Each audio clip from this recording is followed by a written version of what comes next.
black coffee. This is the Kavoya Coffee Podcasting Network. Coffee people talking to coffee people about coffee and things coffee adjacent. This episode of The Exchange is brought to you by Kavoya Specialty Coffee, where coffee is always a collaborative voyage.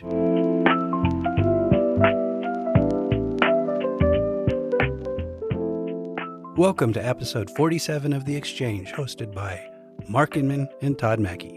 This is the last of 3 episodes we recorded in October, while we all 3 happen to be attending the Roast Magazine Roaster Summit in Portland, Oregon. So we're not in the studio, we're in an Airbnb. The topic is coffee processing, from traditional to current innovations, and even my least favorite part of the conversation, digestive processing. That's all I have to say about that. And now, here they are, Mark and Todd. We've never done an episode on coffee production. What do you mean when you say production? Yeah. Processing. Processing? Coffee processing. Yeah. You mean like get the mill? Yeah. Yeah, like post-harvest. We've never talked about that. We've never done an episode on that. Why would we?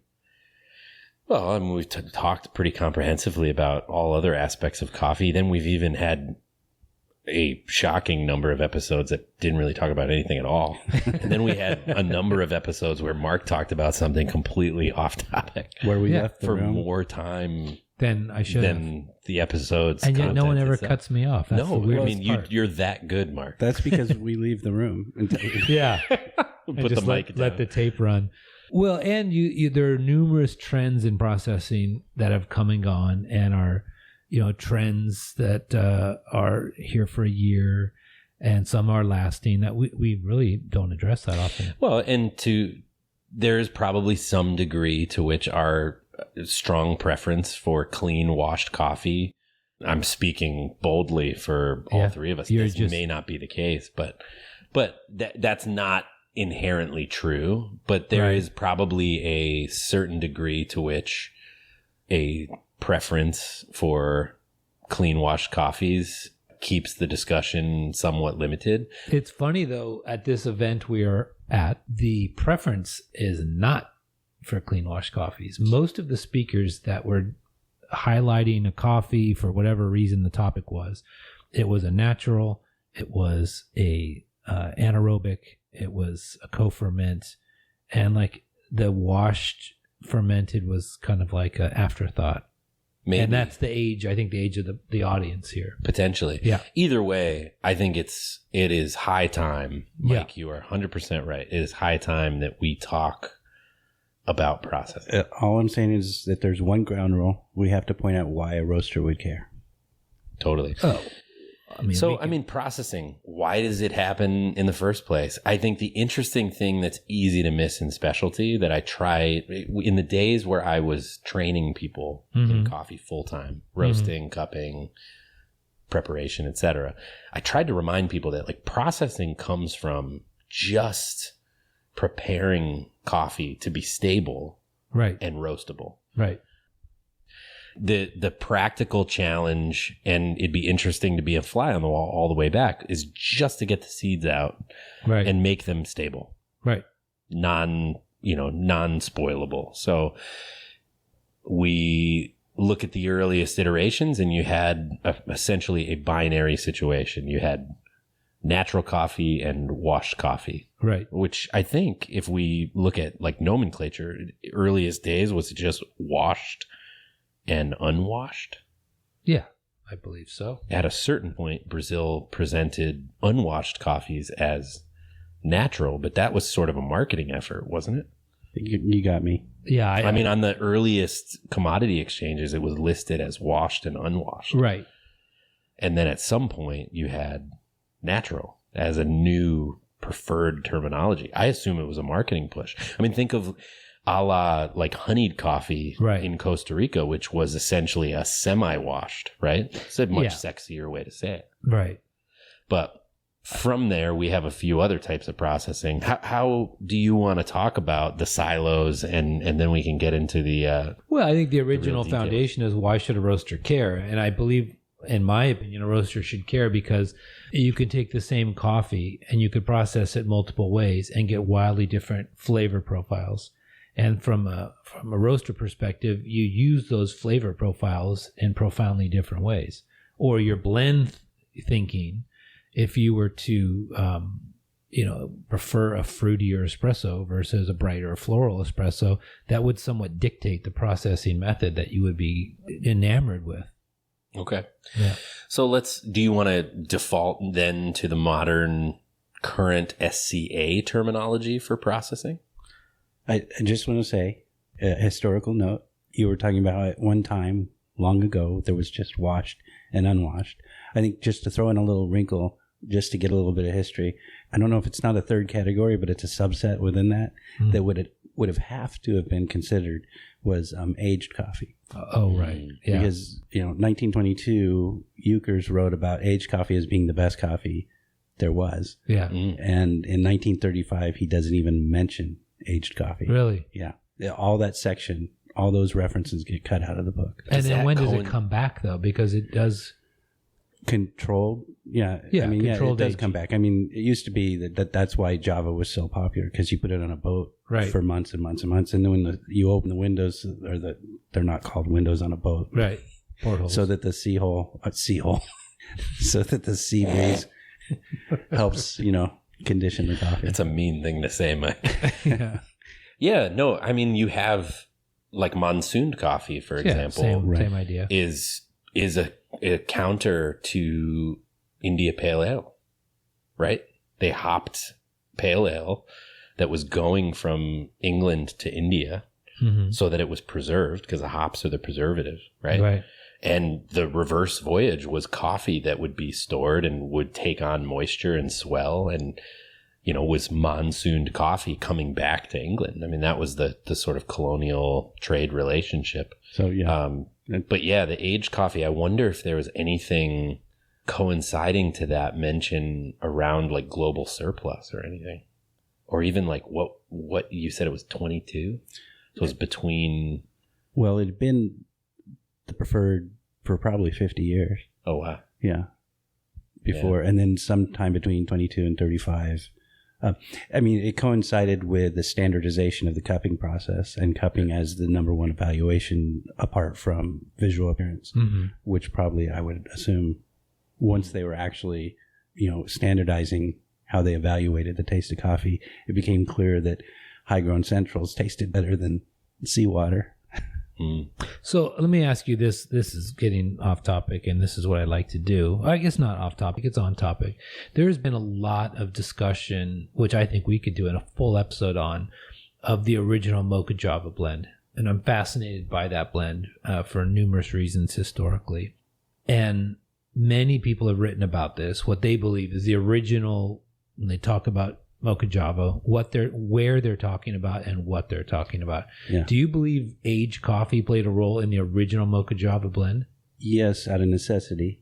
Which the boats were just too slow. But which ingredient would have been the aged? It would have had to effectively been both. Both. So yeah. So And these were aged coffee blends. So if you were trying to replicate this, you would have to do it with aged coffee. You couldn't. Well, okay. The wet hulling. So there's some wrinkles here, because true Mocha Java would have, out of necessity, been aged coffee. Right. Mocha Java that was actually being sold in the market was probably mostly Brazil, Santos.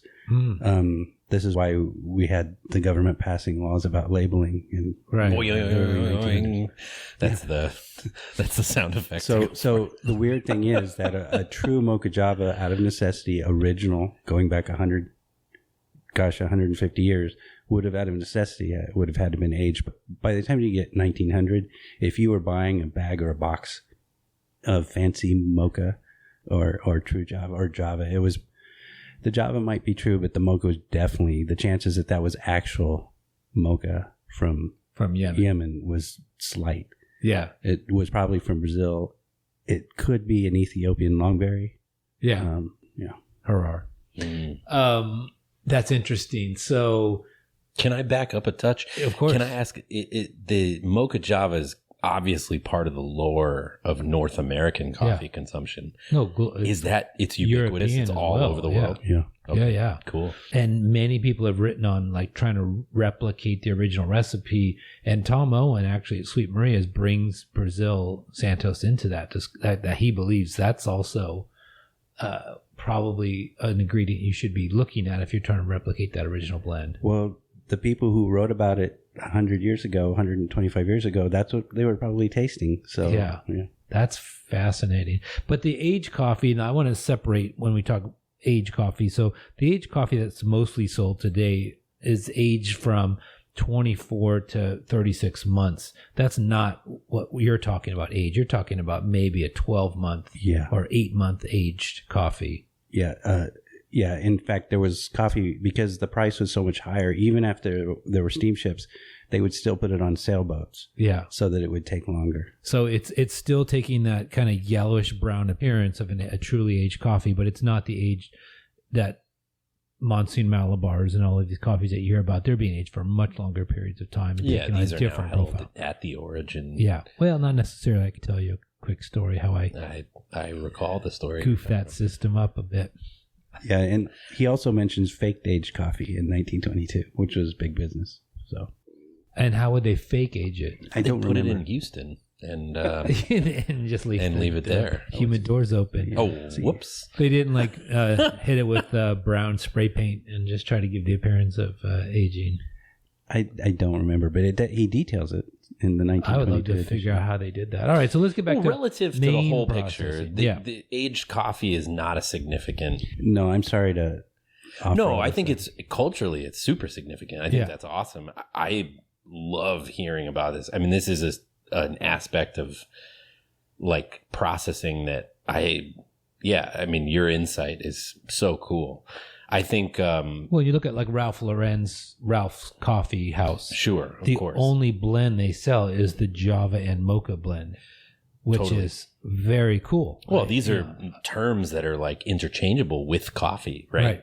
Yeah. I mean, the impact is huge. It's the aged coffee that is traded now has got to be like far less than 5% of volume. Right? Oh, yeah. I mean, really tiny. And a handful of roasters care about this. Totally. Yeah. And so maybe it could be 5% of our talk. Sure. But let's talk. I mean, we set up earlier that there were two main processing methods. These were practical for the sake of preparing coffee, stabilizing coffee as an agricultural product, getting it ready to ship. Washed and natural, where, we essentially have the pit of a cherry, the seed of a cherry that is extracted from the fruit. In the case of washed coffee, this is when the fruit is fresh. Mm-hmm. Coffee is either submerged or not. Some bacteria or local flora of some kind is going to eat away at the sugars until it can be either rinsed or washed in some way, shape, or form, laid out and dried. Whereas natural processed coffee would be dried within the skin of the fruit. Literally like raisin. Yeah. Yeah. And when stable, dried, and brought down in moisture, that full husk would be removed in one step. Yeah.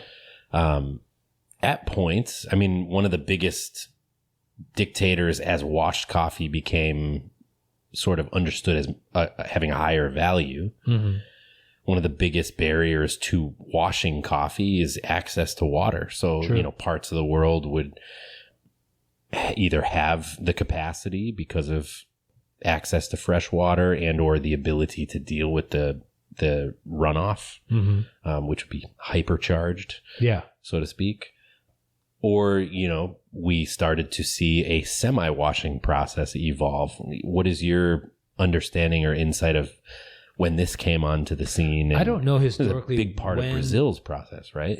Brazil and Indonesia, when semi-washed became a thing. Well, Indonesia's semi-wash is very different than Brazil. Yeah. My understanding, though it could be completely untrue, was that Brazil, as such a juggernaut in coffee production, as it was on its way up, was trying to get their coffee as close to the wash process as possible. Yeah. Which makes complete sense, right? And so they're effectively removing most of the fruit, right, and going drying, and going straight to drying, where you get a little bit of the sweetness and fruit characteristics in that process, but not as much as and you get this kind of buttery sweetness out of the semi-washed process that you would not have in the natural process. Totally. Yeah. Over time, that's also become, I don't know when this would have been the case, but the term pulp to natural. Pulp natural, yeah. I don't know if that precedes semi-wash. I would assume not, but probably not. It's at the same time. Going into the 2010s, we saw the term honey come on the scene for what is effectively the same process. Right. In Central America, I believe Costa was the first. It's in effect the same process, but I think what people were doing were modulating the amount of mucilage that would remain on the parchment to dry. And so you'd have, a black honey, which had a lot of mucilage on there, down to an orange or whatever color. Yellow, where they've removed most of it. Yeah, named for the color that once the seed is dried, what it looks like. Yeah, whereas the Brazil semi-wash, they were not doing that. It was pretty clean going on the package. This employs like the use of like an eco-pulper, right? Yeah, a machine that uses... Beckel Sub was another brand. Yeah, something that would actually remove a certain percentage of mucilage.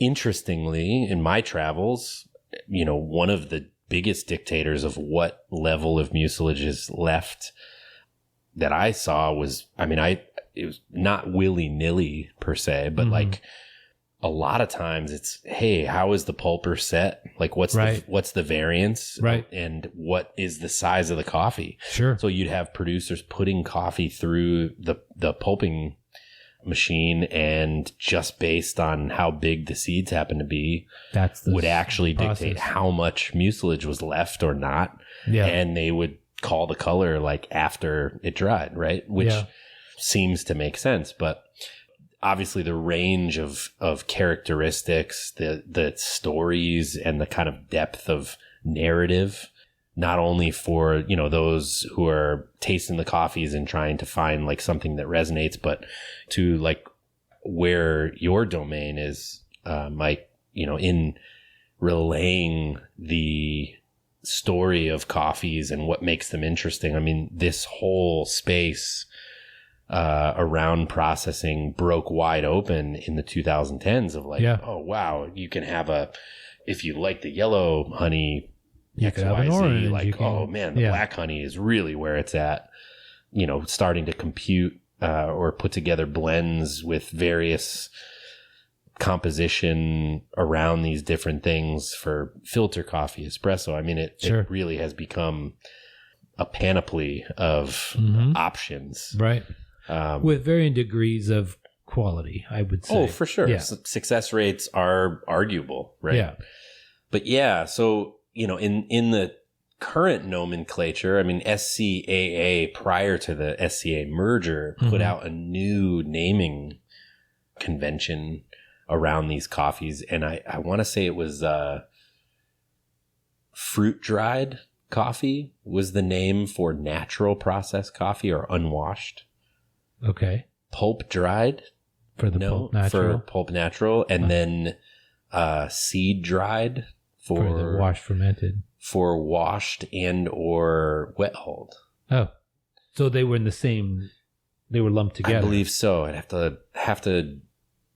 You go off on a tangent, and I'll search. It's crazy if that's true that wet hulled and wash were put together, because those are so wildly different processes. Yeah, and I would say that I've been to. The tangent to while you're doing your research here is I had my first experience of a true honey coffee in 2000. I went to Costa Rica to Francisco Mena's farm, and we were cupping various coffees, and he said, I got something I want you to try. And he had this coffee on the table. I'm like, holy cow, this is really intense. It was sweet and, like orange blossom and just this kind of sweet, buttery floral coffee, and I had no idea what he was doing to it. And then he took me out to the patios and was showing me, well, we're leaving the mucilage on, we're drying it. And I had thought at the time, like, wow, he has come up with something very unique that is going to make his farm stand out. And then from there, you started to see the proliferation of honeys. And I would argue that it probably came out of Costa Rica first. I think that's where you saw a lot of people playing with it, and then it kind of spilled out from there. And I think the early, more controlled versions of honey were more elegant than you see today, where I've had some that are just all over the place honeys, to where my knee-jerk reaction when I cup a table of honeys is it's just unpredictable and wild. And I would never count on it as a buyer to be consistent from lot to lot. Yeah. Long history of innovation in Costa Rica goes back 200 years. Yeah. When there was a captain whose name is slipping my mind, but he had hey, Mike, this is Mike. That would be Captain William Lalacheur, 1802 to 1863. Carry on. A monopoly on bringing Costa Ricas to Europe. Oh, no kidding. Nobody else did it. And he would bring the latest equipment back to Costa Rica. So Costa Rica had milling equipment long before any other country in Central America, and that continued. They continued to lead in innovation for decades. It's one of those origins that I think is ripe for a comeback. It's day in the sun. It seems like Costa Rica has slowly been taking a backseat to like Guatemala and Panama, and undeservedly so, I believe, because I think there's a lot of great coffee that comes out of that origin, and it's due for another day in the spotlight, I would think. There was a time when Costa Rica was almost synonymous with specialty coffee. Oh, yeah. I mean, when I was first coming up, that was the specialty origin, that if you wanted to go get really nice coffee, that's where you went. Yeah, I mean, the micromill revolution was essentially founded there. I mean, I feel like the infrastructure of the origin as a whole is like better set up than... Well, and I think what hurt them as the specialty movement grew is their march towards centralization of processing, rather than having people process at home in this kind of artisan movement. They were basically hiring pickers from Nicaragua who would come over and pick the Costa Rican coffee to go to a centralized mill, and then they would go home to their farm in Nicaragua, and they were processing on their porch. Then all of a sudden, everybody started going to Nicaragua, like, oh my God, there's all this artisan, movement coffee happening over there. And yes, it was happening because people were processing on their back porch, but it wasn't necessarily better. It was just smaller. Yeah. And if you need me to keep going, Todd, no, it's another not touch point while you're doing your research. So we talked about the honey process, and then there is a couple farms I've been to in my life where they had invested in multiple processing methods and drying methods, and it allowed you to try, if you bought their coffee, to choose the processing you wanted and then choose the drying that you wanted. So if you wanted a natural coffee processed on raised beds, you can do it. If you wanted it just done on the patio, you can do it. If you wanted to do a wash coffee and have it dried half the time on the patios and half in a silo, you can do that. They had solar dryers, they had mechanical dryer Guardiolas, and I always thought that was an interesting business model, because obviously they can upcharge you based on the level of processing that you demanded. And roasters were traditionally getting more and more demanding with more elaborate processing methods, and this farm was taking full advantage of that by saying, well, sure, we can do that, but this is the extra cost of doing that. If you don't want anybody to step on your coffee on the drying patio, it costs extra. Yeah. Is that right? Exactly. Yeah, I met a coffee farm from Panama once that said that made a point of nobody steps on this coffee while it's on the drying patio. I mean, it is one of those things. Like, I imagine most people who travel to Origin for the first time, when you see those aspects of processing, it probably is kind of shocking, or just the reality that, like, oh, wow, there's so much coffee that, as you're scooping it up and moving it, you're losing some, right? Yeah. Just that concept of like, oh, not every seed makes it, or, not every cherry is picked at perfect ripeness, that kind of thing. Now, from a preferential standpoint, I mean, we're all of somewhat the same age. Do you have a processing method that you prefer? Because I do think it's an age thing. Yeah. I mean, I've always, whenever anyone asks me, what is your favorite coffee? What's your favorite origin, processing? Mm-hmm. I mean, to me, the beauty of specialty coffee is the variety. Right. Full stop. I mean, the fact that there is this like wide range of characteristics that we can see in coffees, even at an event like we're at, you know, to your point earlier, there is a ton of different coffee. Right. We're tasting, you know, I think back to like the cold brew tasting session, and there was like clean washed Huehuetenango. Soon after, we're tasting like a natural processed coffee from Burundi. Yeah. Like crazy variation. And actually the way that they did that, they processed the Burundi 2 different ways, and one was very acidic and one was very fruity. Sure. Yeah. So to me, the fact that there is this range, I do feel like, you know, we have washed coffee, natural coffee, honeyed or semi-washed coffee, and then the fourth type of processing that is a more of a sort of wholesale bucket is wet hulling. Something that you see almost primarily or almost exclusively in Indonesia. Right. Is it Giling Balash? Giling Basah. Basah. And yeah, to my effort earlier trying to dig up the SCAA terms, I failed miserably. Oh, that's okay. And I'm going to rely on Mike to cut that out as though it never existed. I mean, I don't think anyone, to be fair, uses those. I don't even remember that they proposed happening. And it is still printed, but it is not something that is stuck for the industry at all. No, I feel the same as you. I like the variety, but if there were a set of coffees on the table, there's a chance that I would pick a dark roast wet hulled. Oh, sure. Yeah. Wow. Okay. Yeah. So like, if we were going to go on a ski trip together and I said, what are you going to pick? Hey guys, this morning I brewed what's going to make you feel like, oh yeah, that's going to be good. Sumatran French roast. To me, it's like washed Nariño Colombian coffee, Huehuetenango. Those are the things. I mean, those are the crushable coffees. Yeah, right? I would say I have 2 directions that it will be like a classic washed, like a Kenya, that blackberry Kenya, or a good Nariño, or a good Huehue.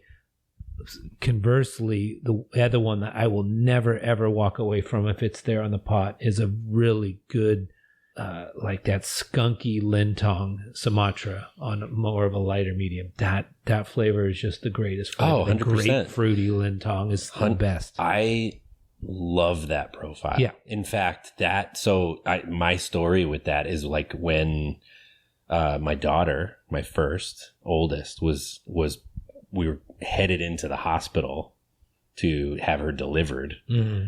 I grabbed a French press and a Lintong Sumatra, like wet hulled coffee, but like it was a Tano Batak. I had no idea the connection. I mean, this is long before I wasn't even in green coffee at that time. Such a great coffee. And I was completely blown away by those coffees and remain so. I mean, they're fantastic. They're fantastic. They're wildly underrated out there in the public. For all listeners that have not roasted, purchased, or offered this, you are missing out on something 100%. Amazing. Yeah. Like the combination of like cannabis notes and grapefruit and pineapple and I mean, all the stuff.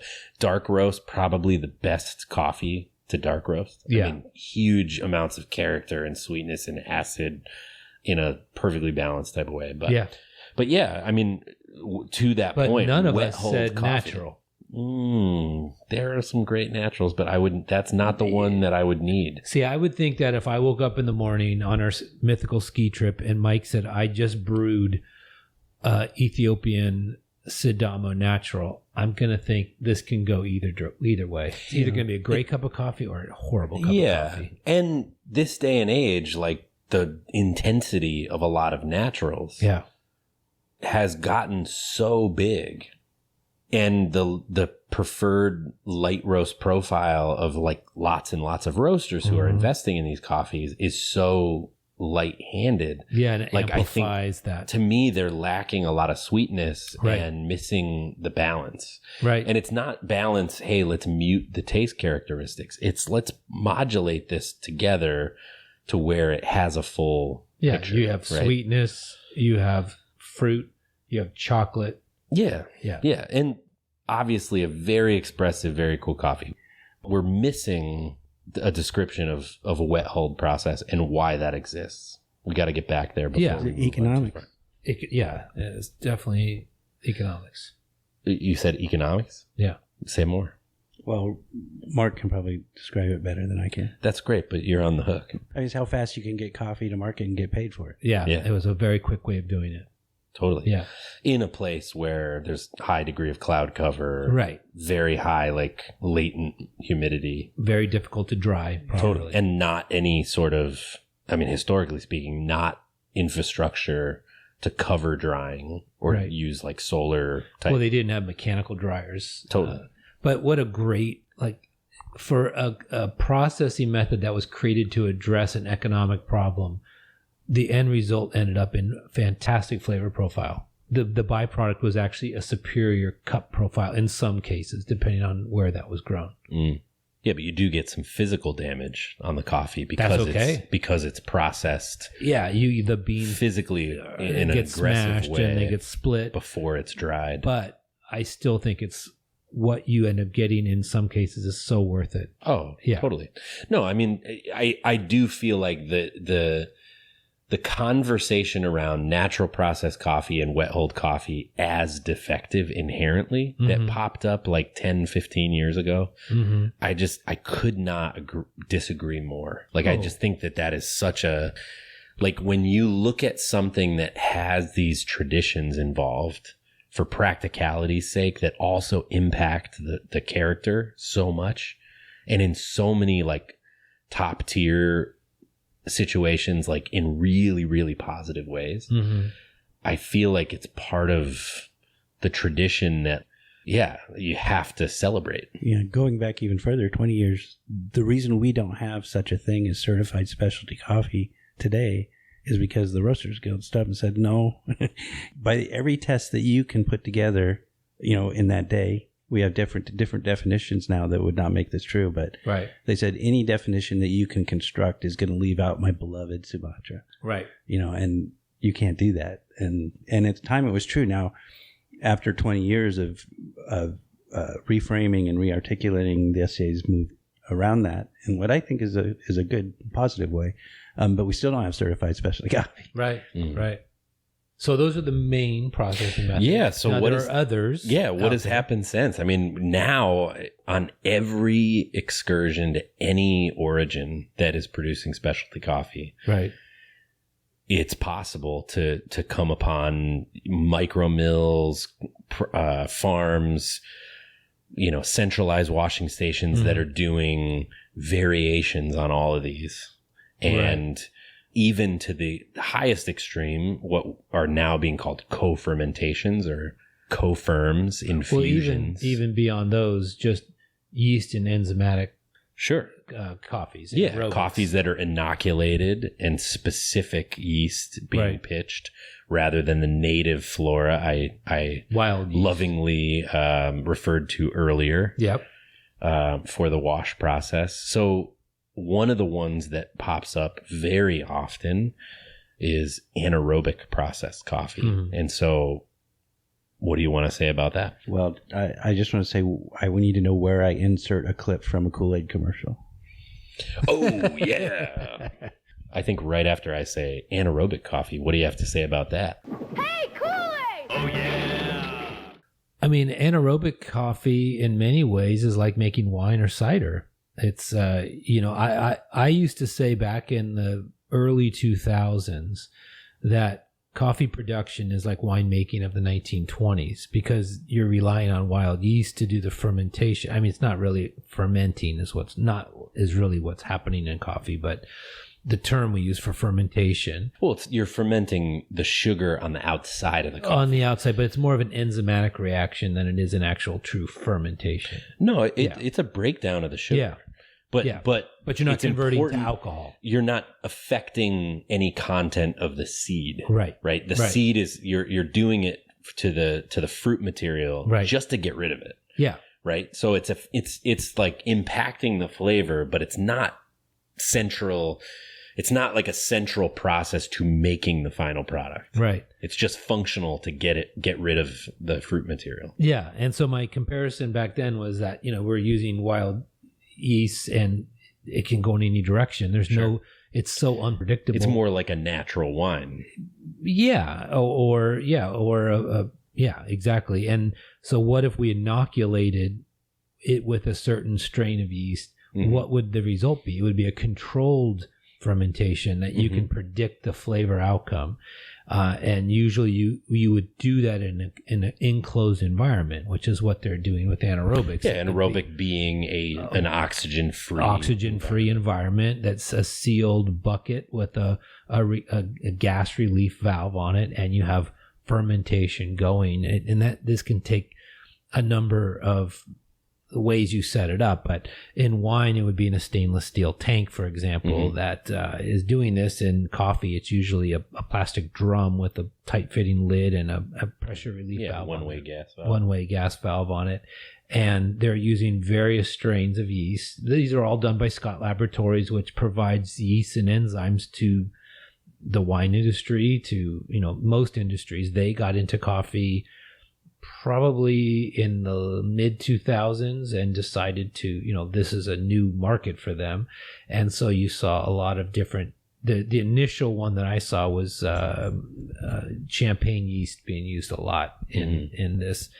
And I think the results, so when I was in school to make wine, there was this argument between, do you taste the terroir or are you tasting the process? What are you tasting? And the hit against a lot of, carbonic maceration wines, or the natural wine trend, quote unquote, that most winemakers hate, is because you're tasting process. You're not tasting the terroir anymore.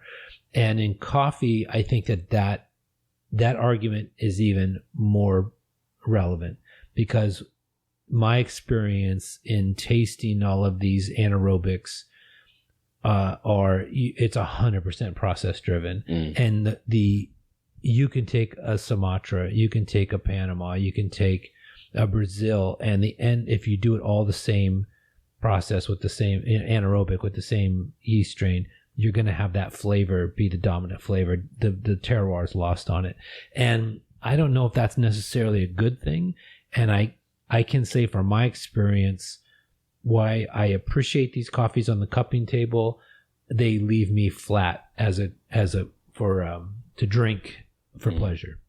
You're saying they leave you flat for drinking for pleasure. I don't enjoy it. You're not into it. Yeah. Not at all whatsoever. Yeah. No, I mean, I do think the aim has seemed to be one most relatable to like the pursuit, like the alchemist type of pursuit, and right? Get like it. Where you're like, hey, I'm going to take something average and try to make something better out of it. And unfortunately, I mean, we've like the anaerobic fermented coffees, you don't have to pitch yeast with them. No, that was carbonic maceration. The majority, I think, are in most cases, it's still the kind of like natural, native, microbial input that's doing the fermentation. But, it's often temperature controlled or at least influenced. It's controlled where there's less outside factors. Right.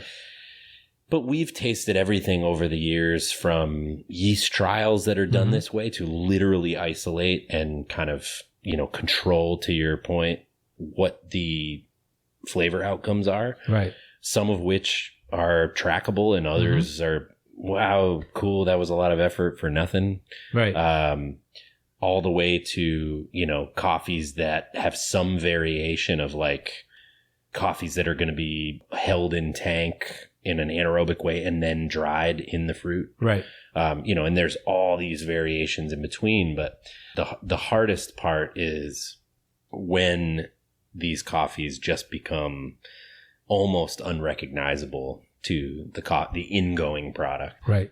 Unrecognizable as coffee. Yeah. In some cases. Yeah. Yeah. Like in some cases, like the character, I mean, if you take for example, a coffee, like a classic washed Huehue profile, and you put it through some of these like very bombastic, intense I would use the word adulterations. Yeah. You end up in a place where this coffee is like, you would never in a blind tasting attribute it to the variety and region that it's actually coming from. You would be hard pressed to even guess it.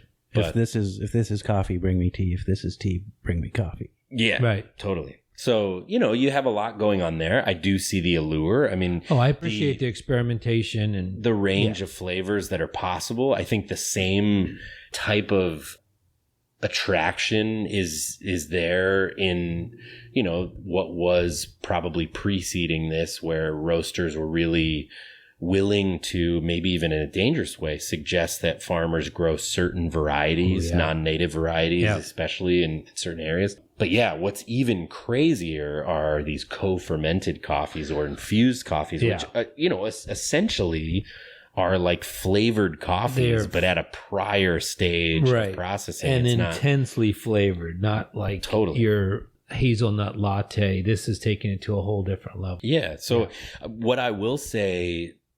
And to explain co-ferment a little bit more. So you have fruit juices or fruit materials. Roses. I've had rose co-ferment. Spices. It just tastes like I'm drinking rose water with some coffee in it. Yeah, 100%. The coolest thing about it, in my opinion, is that they're named for accurate characteristics in the coffee. Yeah. But the reality is, they're very much like an adulterated, flavored coffee. It's just flavored when the coffee's green. I think the moment where any consumer... Well, you're leaving one out. What's that? The intestinally processed coffee. Oh, yeah. Well, let's get to that after. But what I will say, the merit for these infused coffees that I see, though it's novel and it's probably very short-lived, I would argue, I could be completely wrong. Happy to hear from anyone who's listening to this who thinks I'm off my chair. You think this trend is short-lived? I think the value of these coffees is very limited. The impact for the specialty coffee consumer is short-lived. But the real merit in my mind is the fact that when someone is given a descriptor, let's say I say to you, hey, this coffee tastes like roses. If I then taste it as just an average person and taste roses, right? Yeah. That is an aha moment. Oh, you feel validated in your... Yeah. You had an experience that is calibrated, that someone affirms you for. And I do think that is a very powerful experience to have. That said, I do not believe for one moment that means that customer is going to faithfully buy the rose water infused co-fermentation. And this is where Mike inserts a crackling campfire, and this becomes Todd's hot take of the day. You're talking about co-ferment specifically. Yeah, Specifically. You're not talking... I'm not talking about variations on processing. I'm talking about infused coffees. Yeah. And so the range of what is available is ever widening. I mean, the intensity is very, very high. In the context of our labs, for example, you can't even put those coffees on the same table as anything else. Are they allowed in Cup of Excellence? Oh, I do not know. I don't believe so. I wouldn't think they would be. If a listener hasn't tasted these, you absolutely should. 100%. But they're set up to be tasting much more than drinking. Right. And I would, backing up on to a bit about, we touched a bit about it with the wet hold process. The idea of processing from a agribusiness perspective, why if you're a farmer, why you choose one processing method over another. My caveat when producers are in the room and we're talking about co-ferments and enzymes and all these exciting things that are happening is, at the end of the day, be very careful about jumping into this world, because from a commerce perspective, if you have washed coffee that doesn't turn out amazingly well, there's a market for it. You could sell it very easily. With naturals, if they're more winey than fruity, or if they're muted, or, those are sellable coffees, even if they're defective, even if you get over ferment. But you get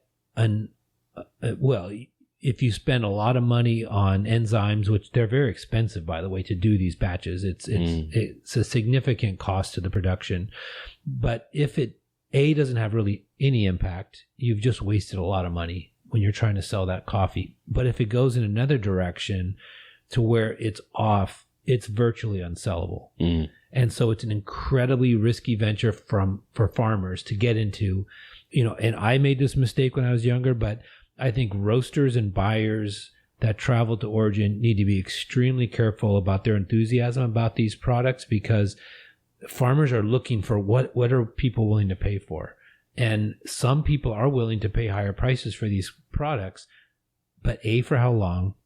B, what happens if they don't turn out right? Is there a secondary market? And if there isn't, I wouldn't touch it with a 10-foot pole unless I was a large estate and was willing to risk, 50 bags to play with something. But the potential for a roaster, I mean, these are all avenues by which you can explore the full range of ways to engage your consumer. I'm going to go ahead and say, let's skip the intestinal process method. The ultra natural. Yeah, that is. Well, it's actually an ultra washed when you think about it. Well, I mean, because you're getting the fruit you're stripping away everything using stomach acids rather than water, and what's left over. I mean, it's kind of what comes out looks almost like a honey. So yeah, it's a hard process. No, it doesn't. It looks like a.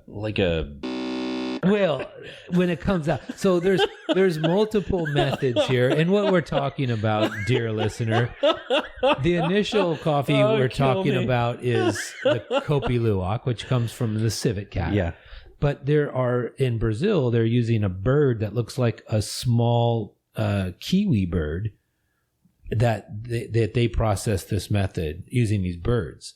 So that's why I don't want to just gloss over it, because it's not that's a different thing. It's not specific to Indonesia and the civet cat. In Brazil, a farm called Camocim, which is a biodynamic farm, are using these birds. And then I've seen other farms in Brazil use this bird. Mm-hmm. But theoretically, why don't you use an elephant who could, a civet cat is not very big. These little kiwi birds, like how much could they eat a day? Oh, it comes more from the fact that they had pursued the cherry and it was a foraged thing. Yeah, but to get a whole bag of coffee would take you forever. Oh, sure. But versus have a feedlot of the limitation elephants. And the lore over it is part of the attraction. Yeah. And have you tasted these coffees? So, interesting story. You have, right? You were...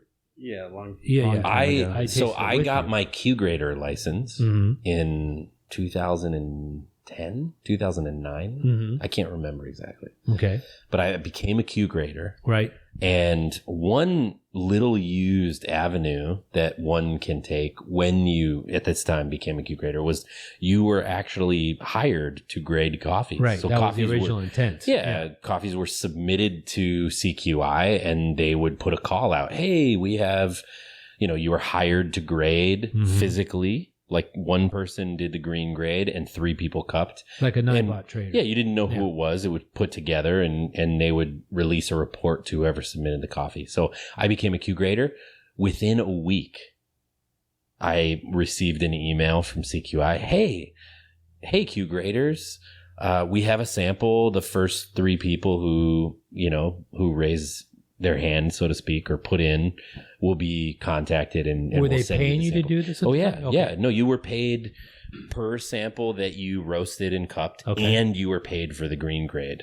So I was eager. I was like, This is awesome. It was so exciting. I immediately responded, and lo and behold, I was chosen. Turns up in the mail, I got a Luwak coffee. Nice. And literally, I couldn't even take it seriously because I was thinking...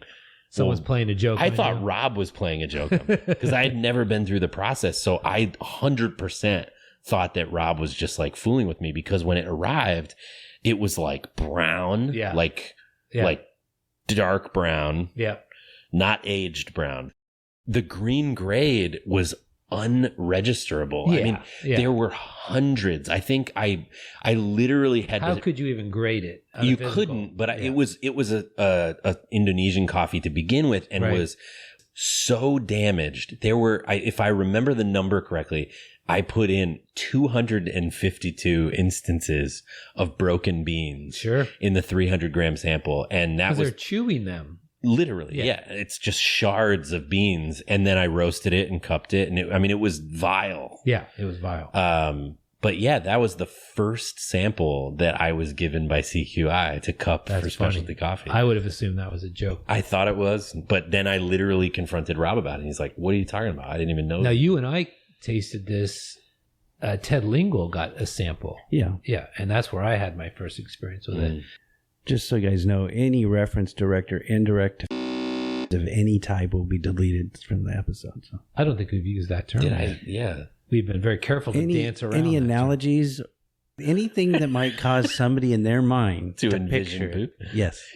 But the bird one in Brazil was more like a honey. It would more seem muted. Mean, birds will eat like a seed, but it as a single seed. But the visual, not as like the of coffee and gin. But you could physically grade that coffee. It was clean, and it wasn't at $500 a pound. Intestinally clean. Yeah. Just to know, I mean, we gave that way more time than it deserved. But we had enough. You said that Scott Labs just recently got into coffee, but but I believe they have a long history in coffee. Scott Labs is the SL. They have the recent history in coffee of selling enzymes and yeast. Okay. Of doing hybrids. That definitely they've got a long history there.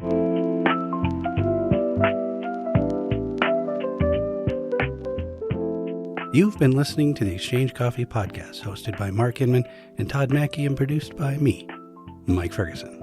The Exchange theme music is Exchange by Lo-Fi Zoo. Here comes your postscript, but stick around for some housekeeping on the other side. Going off the rails here. Please continue to look up while you're thinking and talking and not talk into the microphone. Yeah. Sorry. You were going to cut that whole thing anyway, so let's be real. If you've enjoyed this or any podcast on the Kavoya Coffee Podcasting Network, please do all the things. Rate, review, follow, or subscribe, and tell 3 friends. Right now. I'll wait. You'll find a link to our listener survey in the show notes. Please take the survey. Please, I'm begging you. And remember 2 things. You can email me at mike.ferguson@kavoya.com, and Black Coffee is performed by the one and only Ella Fitzgerald.